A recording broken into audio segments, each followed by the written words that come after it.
Antes de los misiles, antes de la tensión nuclear, antes de que el mundo escuchara siquiera el nombre Irán, la Biblia ya había hablado.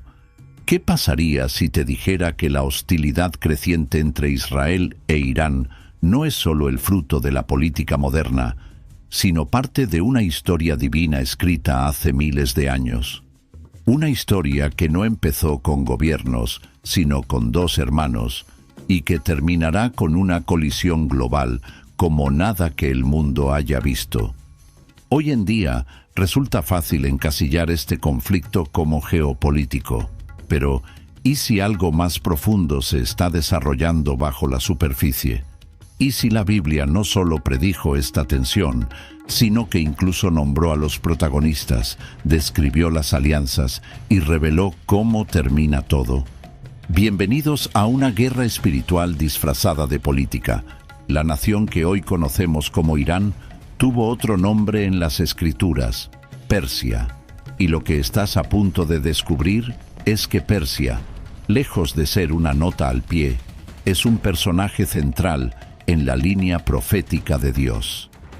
Desde reyes que liberaron Jerusalén hasta profecías de una guerra final, el recorrido de Persia por las páginas bíblicas resulta asombroso. Pero en algún momento algo cambió. Persia pasó de ser el instrumento de Dios a colocarse en oposición a su pacto. Y hoy, ese imperio ancestral, renacido como la República Islámica de Irán, declara abiertamente su odio a Israel, financia el terror en sus fronteras y promete su destrucción. Pero nada de esto sorprende a las Escrituras. De hecho, ya fue profetizado. En un instante, descubriremos una profecía del libro de Ezequiel, capítulo 38, una que menciona a Persia y la sitúa en el centro del conflicto final contra Israel. Reviviremos el ascenso de Ciro el Grande, el coraje de la reina Esther, el exilio en Babilonia y las visiones de Daniel, todo conduciendo a lo que muchos creen que podría estar desarrollándose ante nuestros ojos. Esto no es solo otra guerra. Esto es Israel versus Irán, la guerra profética que nadie esperaba. Y si piensas que esto trata solo de territorio, lo que viene a continuación puede cambiar para siempre tu visión del fin de los tiempos.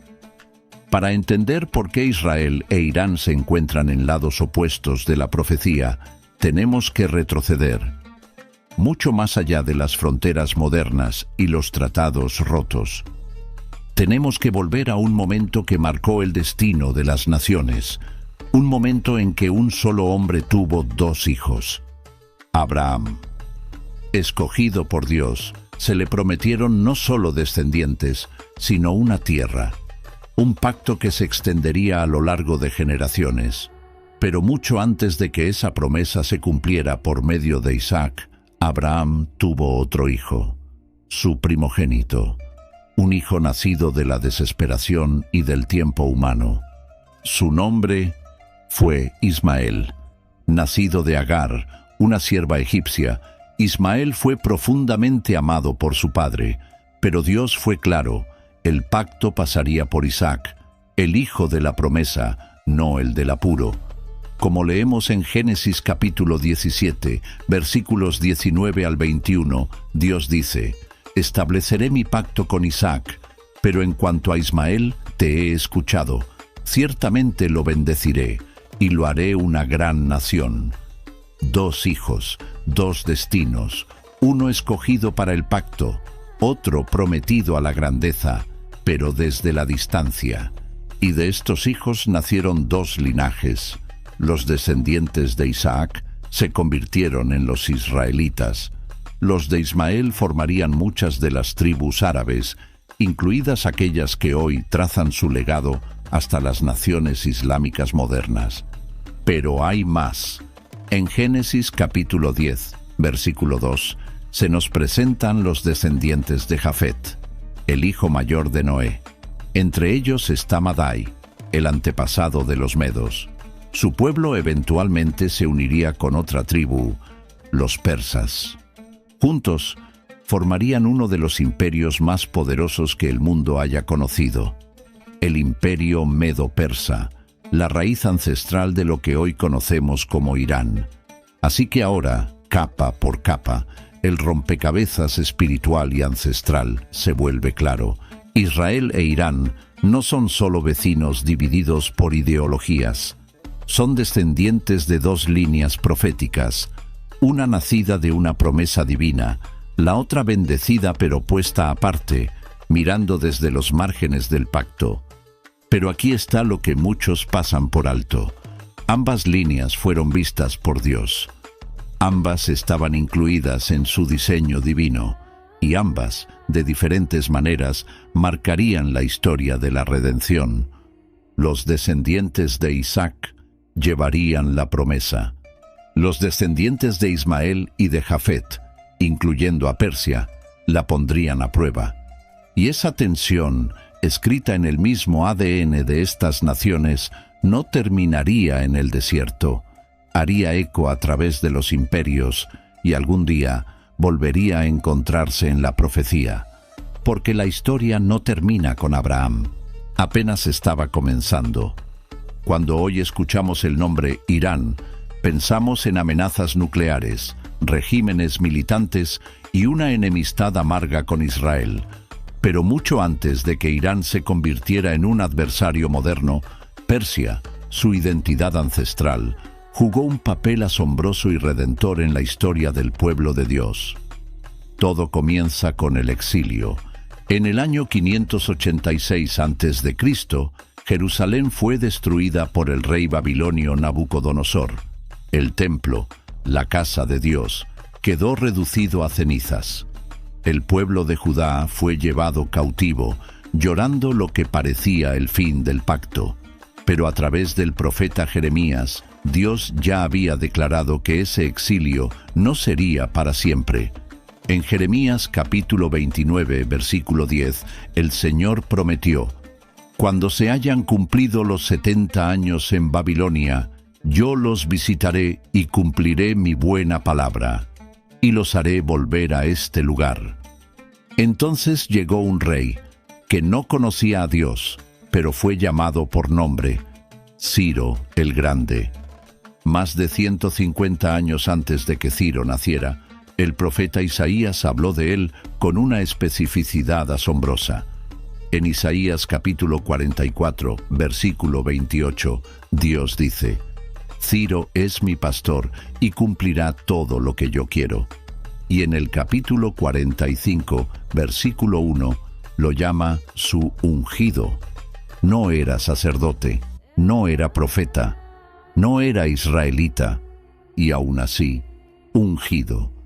Ciro se levantaría como líder del imperio persa y conquistaría Babilonia, el mismo reino que había esclavizado al pueblo de Dios. Pero en vez de apretar el puño, haría algo impensado: daría libertad al pueblo judío.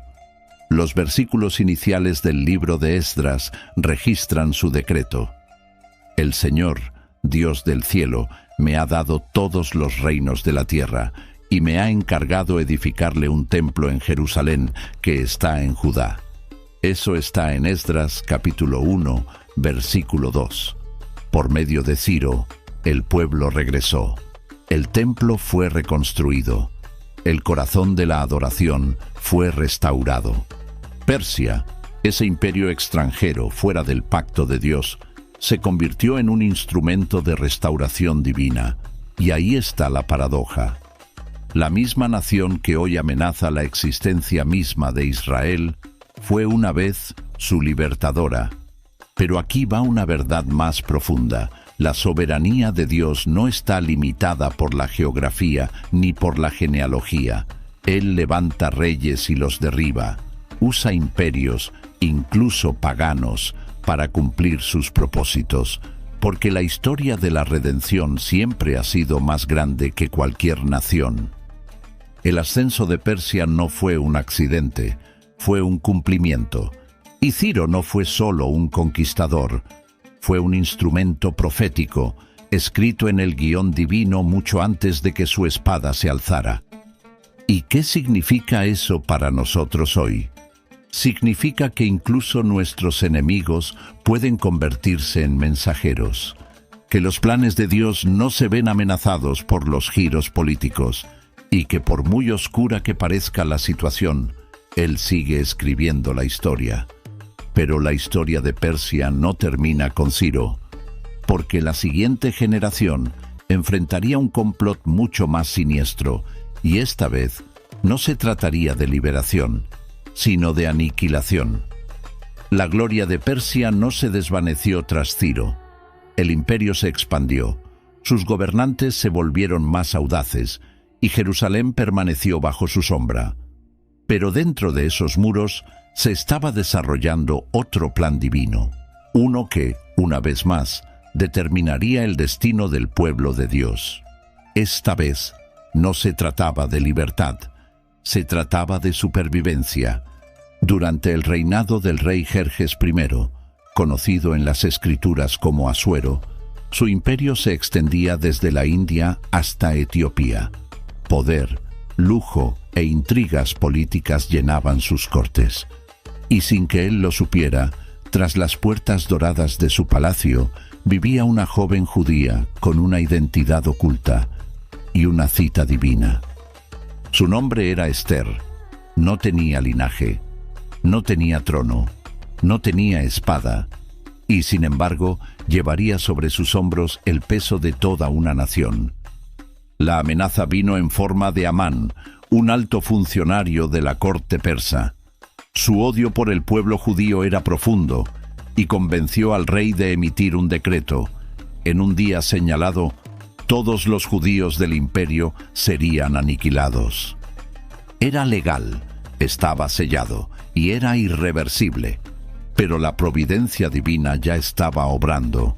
Esther, escogida como reina, había sido colocada estratégicamente para un tiempo como ese. Su primo Mardoqueo le rogó que no guardara silencio. En Esther capítulo 4, versículo 14, él pronuncia unas palabras que todavía resuenan hoy. Y quién sabe si para un tiempo como este has llegado al reino. Con temor en su corazón y fe en su Dios, Esther se presentó ante el rey. Arriesgando su vida, reveló la verdad, su identidad, su pueblo y el complot de Amán. El rey se enfureció. Amán fue ejecutado y se emitió un nuevo decreto. Los judíos podían defenderse. Lo que siguió no fue solo un giro político, fue una preservación espiritual. Esther no solo salvó a su pueblo de la destrucción, les recordó y nos recuerda que incluso en el exilio, incluso bajo dominio extranjero, incluso rodeados de enemigos, Dios no está en silencio.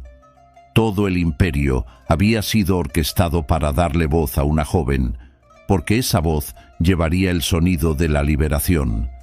Y Persia, una vez más, se convirtió en el escenario de la intervención divina. Pero esta liberación venía con una sombra, un recordatorio de que bajo la bendición de Persia también vivía la semilla de la amenaza, que lo que una vez sirvió de refugio, también podía convertirse en un futuro campo de batalla, porque la próxima vez que Persia se levantara, no vendría con un decreto real para edificar o proteger. Vendría con misiles, odio y una promesa de borrar a Israel de la tierra. ¿Y la Biblia? Ya lo había visto venir. La historia de Persia alguna vez brilló con propósito divino. Una nación que liberó al pueblo de Dios, reconstruyó su templo y protegió a Israel de la destrucción. Pero la historia no es estática, y la profecía siempre avanza. En algún punto del largo camino del tiempo, Persia cambió, y lo que Dios una vez usó como escudo, ahora se ha convertido en espada. La caída del imperio persa dio paso a siglos de conquistas, desde los griegos hasta los árabes, desde los mongoles hasta los otomanos. La tierra que una vez gobernó Ciro fue moldeada una y otra vez. Pero algo significativo ocurrió en 1979, algo que marcaría el regreso, no de un aliado bíblico, sino de un adversario moderno. la revolución islámica. Liderada por el ayatolá Ruhollah Jomeini, la revolución derrocó la monarquía iraní respaldada por Occidente y la reemplazó con un régimen teocrático estricto, enraizado en el Islam chiita. Desde ese momento, la nueva República Islámica de Irán declaró su misión no solo como nación, sino como fuerza espiritual, y en el centro de su ideología se alzó un blanco: Israel. Para los clérigos gobernantes de Irán, Israel no es solo un rival político, es visto como un impostor, un cuerpo ajeno plantado en lo que ellos creen que debería ser tierra islámica. Irán no simplemente se opone a la política israelí, niega el derecho de Israel a existir. Esto no es teoría, está escrito en la Constitución de Irán, se repite en los cánticos de sus líderes: muerte a Israel. Y se financia con miles de millones en armas, apoyo a grupos terroristas como Hezbollah y Hamas, y ambiciones nucleares que el mundo observa con creciente temor. Lo que comenzó como una alineación divina de Persia se ha convertido en una rebelión espiritual de Irán. Pero no deberíamos sorprendernos, porque la Biblia no solo registró el papel de Persia en la restauración de Israel, también profetizó el papel de Persia en su futura oposición. El cambio de aliado a adversario no es solo histórico, es profético. Porque el Irán que vemos hoy no es un régimen al azar, es el resurgimiento de un espíritu que la profecía ya había puesto en movimiento. La pregunta que debemos hacernos no es cómo Irán se convirtió en enemigo de Israel, sino por qué Dios permitiría tal giro. Y aquí yace una verdad que sacude. A veces las mismas naciones que Dios usó son permitidas a levantarse otra vez, no como protectores, sino como instrumentos de juicio, de prueba, de cumplimiento. A menudo pensamos en la profecía como algo por venir. Pero, ¿y si ya estamos viviendo bajo la sombra de su cumplimiento? Porque Irán, la antigua Persia, está a punto de reentrar en las páginas de la profecía, y su próxima aparición no será de liberación, será de guerra. Mucho antes de que existiera Irán, antes de la República Islámica, antes de los cohetes, las milicias y los temores nucleares, el profeta Ezequiel recibió una visión, y en esa visión Persia fue nombrada. Ezequiel capítulo 38 es una de las profecías más misteriosas y debatidas de toda la Biblia. Habla de un tiempo futuro, un día en que una coalición de naciones se levantará para invadir la tierra de Israel, no por política, no por economía, sino para cumplir algo mucho más antiguo, una confrontación espiritual contra el pueblo escogido de Dios. Y en el centro de esa coalición, Persia. En Ezequiel capítulo 38, versículo 5, la profecía enumera a las naciones.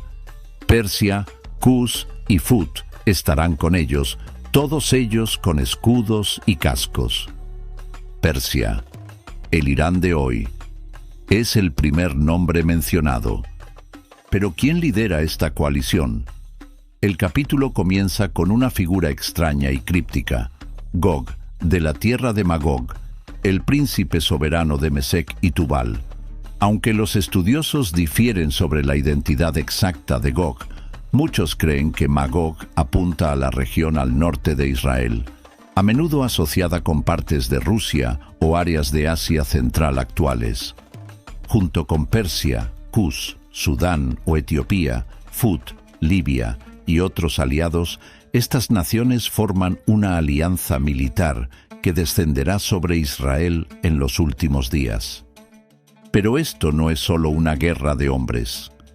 En Ezequiel capítulo 38, versículos 10 al 11, el profeta escribe: Esto dice el Señor soberano: en aquel día pensamientos vendrán a tu mente y maquinarás un plan perverso.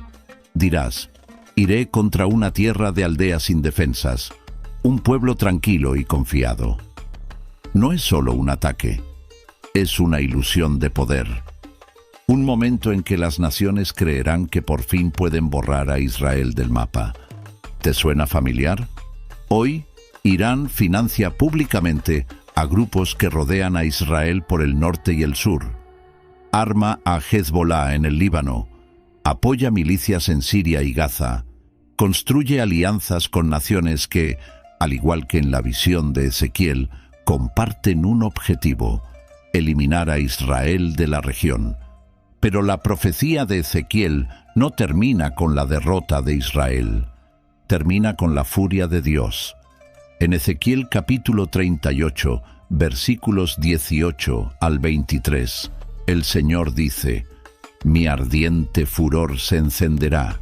Ejecutaré juicio con peste y sangre, lluvias torrenciales, piedras de granizo, azufre ardiente».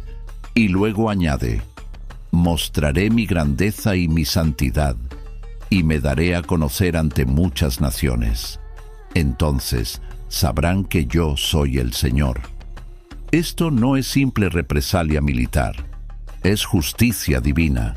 Dios permite que las naciones se reúnan, no porque Israel sea débil, sino porque Él quiere que el mundo sea testigo de lo que sucede cuando uno se levanta contra su pacto. Y Persia, Irán, estará allí.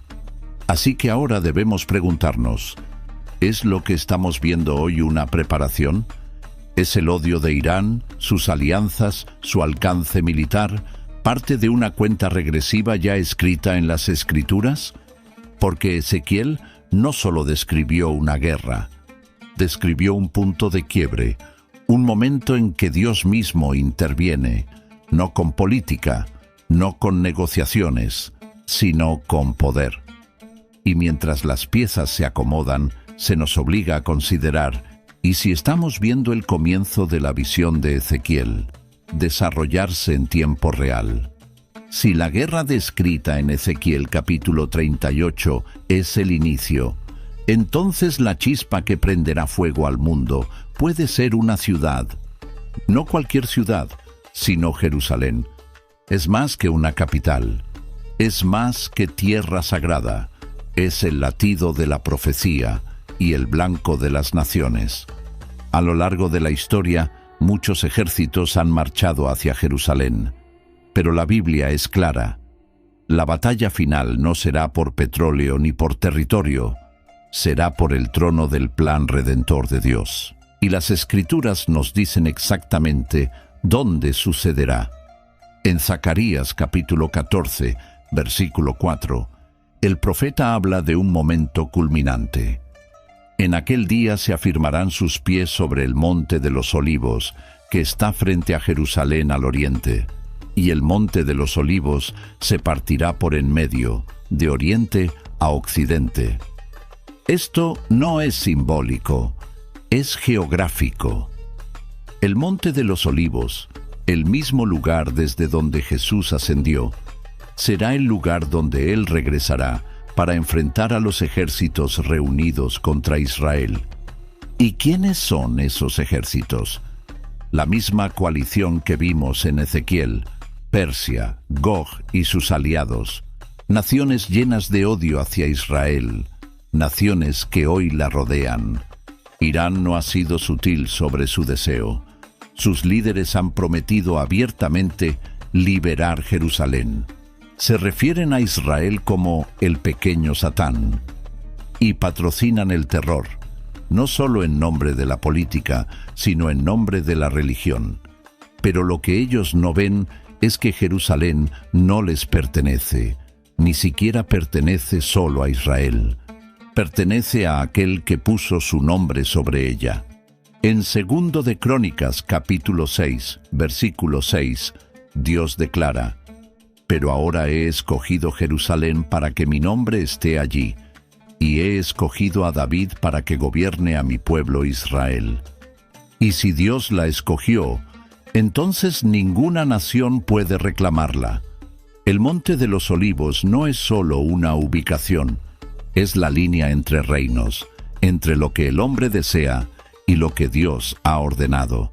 Así que cuando la atención del mundo vuelva a girar hacia Jerusalén, cuando los brazos de Irán se tensen y los misiles vuelen, debemos recordar, esto no es nuevo, es cumplimiento. Y la última palabra no será dicha por las naciones, será dicha por el Rey que regresa. No toda guerra es visible, no todos los campos de batalla tienen fronteras. Lo que estamos viendo desarrollarse entre Israel e Irán hoy, las amenazas, las armas, las alianzas, es solo una parte de la historia, porque detrás de cada imperio terrenal hay poderes invisibles en acción, y la Escritura nos abre esa cortina. En Daniel capítulo 10, el profeta recibe la visita de un ángel que le revela algo asombroso. Durante 21 días fue detenido, no por un hombre, sino por un príncipe de Persia. No un rey físico, sino un ser espiritual, una autoridad demoníaca operando tras el imperio persa. Y si había un príncipe de Persia entonces, ¿quién gobierna detrás de Irán hoy? La Biblia lo deja claro. Las naciones no solo son moldeadas por la política y la cultura, también están influenciadas por fuerzas espirituales, como escribió Pablo en Efesios capítulo 6, versículo 12. Porque nuestra lucha no es contra carne ni sangre, sino contra principados, contra potestades, contra los poderes de este mundo tenebroso. La guerra de Irán contra Israel no está solo impulsada por ideología, está energizada por algo más antiguo y más oscuro. El odio hacia Israel tiene raíces espirituales, porque Israel no es solo una nación, es un testimonio de la fidelidad de Dios, una señal de que sus promesas permanecen. Y para Satanás no hay amenaza mayor que un pacto que aún se mantiene en pie. Por eso la furia de Irán arde tan insistentemente, porque la existencia de Israel es un recordatorio del Dios que no puede ser derrocado. Y esto nos lleva a una realidad escalofriante, una que no podemos ignorar. En Primera de Juan capítulo 2, versículo 18, la Escritura nos advierte sobre el espíritu del anticristo, una fuerza que niega al Padre y al Hijo, que se opone al reino de Cristo y persigue a su pueblo. Este espíritu no solo se manifestará en los últimos días, ya está obrando. Se manifiesta en sistemas, ideologías y sí, incluso en naciones que se enfurecen contra las cosas de Dios. La misión de Irán de destruir a Israel es más que una ambición política. Es un reflejo de ese espíritu, un odio demoníaco dirigido a borrar la evidencia visible del pacto de Dios sobre la tierra. Pero hay algo que el infierno olvida. Cada flecha lanzada contra Israel apunta en última instancia al carácter de Dios. Y cada intento de maldecir lo que Dios ha bendecido se revierte. Porque los propósitos de Dios no son frágiles, son a prueba de fuego. Y aunque la guerra espiritual arda, el resultado ya está sellado. Así que mientras vemos cómo el conflicto se intensifica, mientras Irán se acerca a las fronteras de Israel y los tambores de guerra suenan cada vez más fuerte, no veas solo naciones, mira la batalla detrás de la batalla, porque la guerra que estás presenciando no es solo física, es profética, es espiritual. Y ya ha sido vista por los ojos del cielo. Es fácil mirar los conflictos globales desde lejos, pasar de largo por los titulares y pensar, eso está allá. Pero si lo que hemos visto es verdad, si esto no es solo guerra, sino profecía en desarrollo, entonces la Iglesia no está llamada a ser espectadora. Estamos llamados a permanecer firmes, no con armas, no con ira, sino con claridad, convicción y oración. La Iglesia nació en Jerusalén. Fue en esa ciudad donde el Espíritu Santo descendió como fuego, y es hacia esa misma ciudad que la profecía vuelve a mirar. Este no es el tiempo para que el cuerpo de Cristo esté distraído, dividido o dormido. En el Salmo 122, versículo 6, se nos ordena: oren por la paz de Jerusalén, que vivan seguros los que te aman. No como un gesto político, sino como un acto de obediencia, porque orar por Jerusalén es orar por el cumplimiento del pacto de Dios, por el regreso del Rey y por la protección de su pueblo. Pero el papel de la Iglesia va más allá de la oración. Es también discernimiento. No podemos darnos el lujo de ver el conflicto entre Israel e Irán como solo otro ciclo de noticias. Detrás de cada titular hay un temblor espiritual, y detrás de cada temblor una señal de que nos estamos acercando al momento en que los cielos se abrirán y el verdadero Rey regresará. La Iglesia debe despertar. Debemos ser la voz que le recuerde al mundo: esto no es caos, esto es convergencia. Y mientras el mundo se prepara para la guerra, nosotros nos preparamos para la venida del Señor. Así que pregúntate: ¿estamos viendo con los ojos abiertos? ¿O nos hemos vuelto insensibles, adormecidos por la comodidad y el ruido? Porque las señales ya nos están escondiendo. Y la Iglesia tampoco puede hacerlo. La guerra entre Israel e Irán no está comenzando. Ha estado gestándose por generaciones. No solo en búnkeres militares o cámaras políticas, sino en las páginas de las Escrituras, donde las naciones se levantan, los imperios caen y la profecía susurra sobre el choque final. Hemos visto cómo Persia una vez sirvió al propósito de Dios, cómo un rey pagano llamado Ciro se convirtió en mano de restauración. Hemos observado cómo esa misma tierra, hoy llamada Irán, pasó de ser aliada a adversaria, financiando violencia y pronunciando maldiciones contra Israel. Hemos seguido el hilo a través de la visión de Ezequiel, la guerra de Daniel, el coraje de Esther y el monte de los olivos. Y aún esto no ha terminado, porque esta no es una historia solo sobre Irán o Israel. Es una historia sobre el pacto de Dios, un pacto que no puede romperse, una promesa que no será borrada, un plan que no se rendirá ante la furia de las naciones. En el Salmo 2, las Escrituras preguntan: ¿por qué se amotinan las naciones y los pueblos traman en vano? Y la respuesta viene de inmediato: el que habita en los cielos se ríe, el Señor se burla de ellos. Porque por más fuerte que grite el mundo, los propósitos de Dios permanecen. Sí, Irán puede levantarse. Sí, Israel puede estar rodeado. Sí, los días que vienen pueden sacudir la tierra. Pero el resultado nunca estuvo en duda. Al final, toda guerra terminará, todo régimen caerá, y quedará un solo rey en pie, no elegido, no derrocado, no temido por sus enemigos, sino adorado por toda la creación. Así que al cerrar, déjame preguntarte: ¿estás viendo las señales? ¿Estás discerniendo la temporada? ¿Estás listo? Si este recorrido abrió tus ojos a la hora profética que estamos viviendo, si sentiste el peso de lo que se está desarrollando, te invito a unirte a nosotros. Suscríbete a este canal, comparte este video y por encima de todo, ora, porque la guerra puede estar escrita, pero la forma en que respondemos aún se está escribiendo hoy.